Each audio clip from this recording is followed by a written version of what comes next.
চিটাগংয়ে হচ্ছে আমাদের এটার মধ্যে ঢাকায় অবস্থান বলতে আমাদের শাহবাগে এবং প্রেস ক্লাবে আমাদের কথা ছিল, প্রেস ক্লাব থেকে আমাদের একটি দল শাহবাগে প্রবেশ করবে এবং শাহবাগে হচ্ছে ই করা হবে, কিন্তু সেক্ষেত্রেও দেখা যাচ্ছে যে বিভিন্ন জায়গায় আমাদের গাড়ি আটকে দেওয়া হয়েছে, শিক্ষার্থীদেরকে বিভিন্নভাবে প্রেশারাইজ করা হচ্ছে, রাজনৈতিক দলের মাধ্যমে প্রেশারাইজ করা হচ্ছে যেন আমরা কোনো।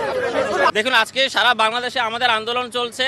ইতিমধ্যে সিলেট এবং চট্টগ্রাম এবং বিভিন্ন জায়গায় আমরা খবর পেয়েছি যে শিক্ষার্থীদেরকে উপরে হামলার শিকার হয়েছে, অনেক শিক্ষার্থী হামলার শিকার হয়েছে। এবং গতকালকেও আমরা শাহবাগ দেখেছি। শাহবাগে যখন আমরা শান্তিপূর্ণভাবে আন্দোলন করছিল, মিছিল নিয়ে যাচ্ছিল, তখন কিছু বিচ্ছিন্নতাবাদী দুষ্কৃতিকারী তারা হামলা করে এবং সেই হামলায় অনেকেই আহত হন এবং আমরা বর্তমানে সেই মেডিকেলের মধ্যে যারা ভর্তি আছে তাদেরকে দেখতে যাচ্ছি। চট্টগ্রামে লাঠিচার্জ হয়েছে, ভঙ্গ করে দিয়েছে, আমি অনেকে আহত হয়েছে, আপনারা নিউজ কভার করেছেন, এটা বলার আমার অপেক্ষা রাখে না।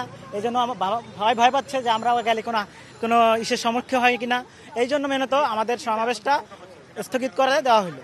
প্রধান সবার সাথে কথা হয়েছে এবং কথা বলার এক পর্যায়ে ওনারা আমাদেরকে অনুরোধ করেছেন যে আজকে যাতে আমরা এখানে কোনো সভা না করি, এবং ওনারা আমাদেরকে সর্বোচ্চ সহযোগিতা করেছেন যতটুকু দরকার, এবং আমরা ওনাদের সাথে একমত হয়েছি বিভিন্ন বিষয়ে।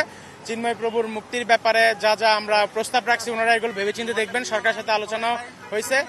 তো এই ব্যাপারে আমরা আজকের জন্য সমাবেশটা এখানে স্থগিত করছি এবং আগামীকাল বিকাল 3টায় প্রেস ক্লাবে এবং জহুর আহমেদ হলে আমাদের প্রেস কনফারেন্স, ওখানে আপনারা সকলে